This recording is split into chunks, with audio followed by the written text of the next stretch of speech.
Welcome back, Deep Divers. Today we're taking a look at something really interesting, I think, Rastafari culture. And it's something that I think a lot of people maybe have some like surface level understanding of, maybe some stereotypes in mind. Right. So we're going to go beyond those kind of simple ideas today and try to get into some of the complexities. Yeah. We've got two sources that we're going to be drawing from today.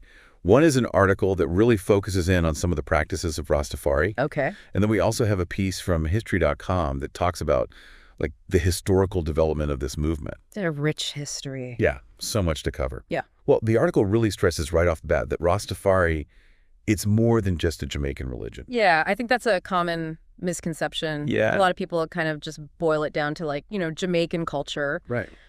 But it's so much more than that. Exactly. It's a really intricate kind of a blend of faith, cultural identity, and really this like resistance against oppression. Yes. So where do we even begin with trying to unpack this? Well, I think to really understand Rastafari, we have to understand its roots, go back to the beginning and sort of trace its development over time. Okay. So we can start in the early 20th century. Okay. The seeds of this movement were really sown then. Okay, I'm ready. Take me back. All right, so picture this. Jamaica in the 1920s, you have this really charismatic activist named Marcus Garvey. Okay. And he's advocating for Pan-Africanism. He's really urging Black people to look to Africa for liberation. Interesting. He even predicted the crowning of a Black king who would become like a redeemer. Wow, that's powerful. Yeah. So did this actually come to pass, this prediction?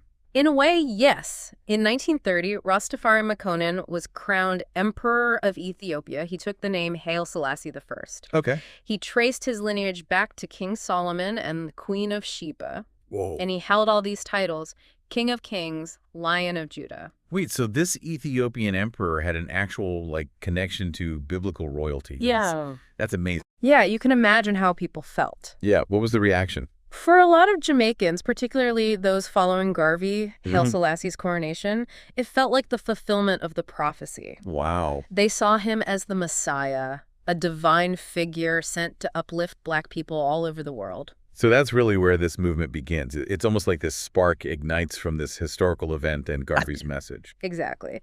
And then you have these early figures like Leonard Howell, who actively preached Selassie's divinity. Okay. He established communities like Pinnacle, where thousands of Rastas lived and practiced their beliefs. So we have this amazing historical backdrop, this real grounding in these real-world events. But now I'm curious about what makes Rastafari so unique in terms of its practices and beliefs. The article goes into some really interesting stuff. Yeah. Where should we start? Well, I think we could start with one of the maybe most well-known aspects, Ganja, often called the holy herb. Okay. And it's important to note that for Rastas, it's not simply about recreational use. Right, right. It's considered a sacrament used for spiritual enlightenment and meditation. The article talks about these communal gatherings called Nabingdi, where they use Ganja to connect with their inner selves and with Jah, their name for God. Exactly. These sessions involve drumming, chanting, and really deep contemplation. It's about achieving this higher level of consciousness. But of course, it's also led to some conflict with authorities. Right, who often kind of misinterpret the spiritual significance. Exactly. I think that kind of gets at the heart of some of the tension between Rastafari and what they call Babylon. Yes. Which is kind of this representation of like the oppressive systems of the world. Right. Babylon encompasses everything Rastas resist, from colonialism and capitalism to social injustice, even spiritual corruption. Wow. They even reject the authority of the Pope, seeing him as a figurehead of Babylon. So how does this rejection of Babylon actually manifest, like in their daily lives? How does it play out? Well, it influences everything, from their hairstyles to their diet. For example, take dreadlocks. Sure. Not just a fashion statement. Right. For Rastas, it's a symbol of their African heritage, their rejection of vanity, and their connection to the natural world. The article even mentions that dreadlocks are seen as a representation of the Lion of Judah, which is like this symbol closely associated with Haile Selassie. Right. And with like strength and resistance. It's incredible how something as, seemingly simple as hairstyle can hold so much meaning. It's really fascinating. It really is. And like with Ganja, dreadlocks have also led to discrimination, prejudice, even violence for simply wearing their hair in this way. It's heartbreaking to think that something so deeply meaningful to them is often met with such negativity. It really highlights the challenges that they've faced in navigating a world that doesn't always understand or accept their beliefs. For sure. It really gets to that kind of core tension, doesn't it? Yeah. This kind of holding on to their beliefs, but navigating a world that often feels like it's at odds with them. And that tension extends into a lot of other aspects of their culture, too, like, for example, their diet. Oh, yeah, the idle diet. Yeah. The article explains that it's all about natural living and rejecting anything processed or artificial. It's almost like taking a stand against that consumerism of Babylon. Exactly. Rastas believe that food should be pure, directly from the earth. Okay. A way to really nourish the body and the soul. And also that idea of not consuming anything dead, right? The article mentions how they see the body as a temple. Right. And they don't want to, like, fill it with what they consider dead energy. It's a fascinating concept. Yeah. They believe that consuming meat brings death into the body. Although it's worth noting that not all Rastas are strict vegetarians. Okay. Some do eat fish. Okay. Typically, they avoid shellfish. So there's some flexibility within the dietary guidelines, I guess, like any kind of belief system. Right. It's about, finding what works for the individual while still kind of honoring those core principles. Exactly. Rastafari isn't like this rigid dogma. Right. It's a way of life that really allows for personal interpretation and adaptation. So we've talked about Ganja, we've talked about dreadlocks, we've talked about diet. All of these practices that really stem from that rejection of Babylon and that desire for this more natural and spiritual way of life. But what about their language? The article piqued my curiosity about, like, the unique way that Rastas use words. Ah, yes. Rasta language. It's a whole world unto itself. Yeah. And it's not just about slang or anything like that. It's really about using words as a tool for empowerment and resistance, even spiritual expression. I noticed right away the use of I and I. Yes. Instead of simply saying, I, Yeah. they use this phrase to acknowledge the presence of Jah within themselves and to kind of highlight their connection to all living things. It's a really beautiful concept. Yeah. A constant reminder that they're not separate individuals, but part of this larger divine unity. And it seems to me, reflects their rejection of the word you, Right. which they kind of see as representing separation and negativity. Exactly. So they consciously reshape language to reflect that worldview, replacing that negativity with positivity. I love how they transform words like understand into overstand. It implies this deeper level of comprehension. Exactly.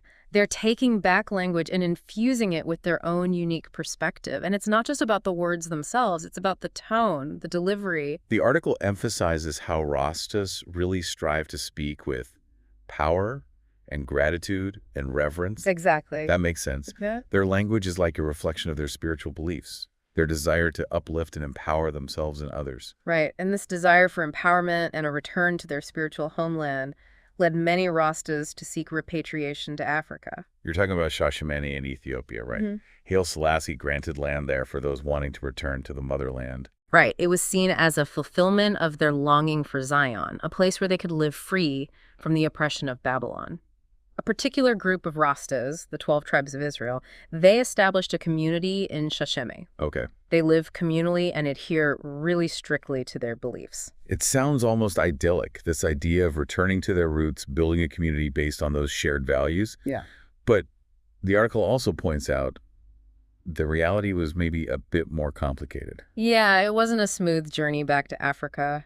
The Rastas in Shashame, they faced economic hardship, cultural clashes with the local Ethiopian community, and even internal conflict within their own group. The article mentions that, some Ethiopians viewed the Rastas with suspicion. Right. There was worry about the introduction of things like Ganja use, which is frowned upon in Ethiopian culture. Right, yeah. And there were tensions over resources and land ownership. Yeah, it's a reminder that even with the best intentions, creating a utopian society is a complex endeavor. Human nature, cultural differences, economic realities, they all play a role.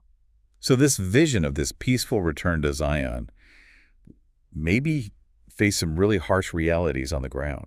It seems like the story of Rastafari is full of these kind of contradictions. Yeah. This striving for unity but facing division, this seeking peace but encountering conflict. It's really a testament to their resilience, don't you think? It is. Despite all these challenges, Rastafari has not only survived but thrived, spreading its message of love, social justice, and spiritual awakening all across the globe. It's pretty incredible. Yeah, and I think that's what's so fascinating about this movement. It's not this monolithic entity. Right. It's a dynamic force that's constantly evolving, adapting, and really confronting those contradictions head on. It is. And it really makes you wonder how Rastafari will continue to evolve, in the future. And what role will it play in addressing some of these global issues like social inequality or environmental destruction? Right. The search for spiritual meaning. Yeah, those are big questions. And I think, this deep dive has given us at least some food for thought. Yeah. Some things to think about as we kind of move forward. Mm-hmm. I mean, what stands out to you as like the most remarkable aspect of Rastafari? Well, for me, it's their unwavering commitment to their beliefs, even in the face of so much adversity. Yeah. I mean, they faced persecution, they faced discrimination, misunderstanding, and yet they held on to their values and continued to spread their message of peace and unity. I agree with that. Yeah. And I'm also really struck by how they've managed to weave their beliefs into every aspect of their lives. Right. From their language and their diet to their hairstyles and even their music. Yeah, it's a very holistic way of life. Yeah, and speaking of music, I mean, we can't really talk about Rastafari without talking about its influence on reggae. Of course not. It's almost like this heartbeat that pulses through the movement, carrying its messages to the world. Reggae really became this powerful vehicle for sharing those messages. Messages of peace, love, social justice. I mean, it transcended borders. It did. Reached a global audience and continues to inspire generations of musicians and activists. Oh, and of course, you can't talk about reggae without talking about Bob Marley. Of course. He really embodied the spirit of Rastafari, I think. He did. Using his music to advocate for equality, challenge oppression, uplift the human spirit. Bob Marley's music resonated with people from all walks of life. It did? He became an icon, not just for Rastafari, but for anyone seeking hope, freedom, a connection to something bigger than themselves. Yeah, and it's amazing how his music continues to inspire decades after his passing. It really is. It speaks to that enduring power of the message. It does. A message that I think feels even more relevant now in today's world. Absolutely. We're facing so many challenges: social injustice, environmental destruction, political turmoil. Yeah. And Rastafari offers this perspective that calls for unity and compassion. Right. And a deep respect for our planet. Like a wake-up call. Yeah. To take responsibility for our actions and create a more just and sustainable world. Yeah, and even though Rastafari isn't without its own, internal complexities, as we've discussed, I think there's so much that we can learn from its worldview. Absolutely. It challenges us to question authority, to connect with nature, to embrace our heritage, and to strive for a better future. For everyone.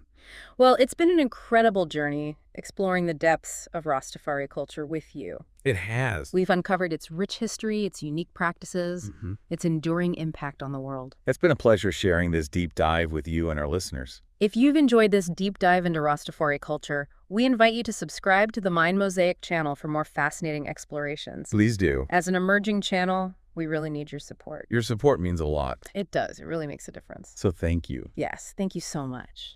And until next time, keep questioning, keep learning, and keep the spirit of exploration alive.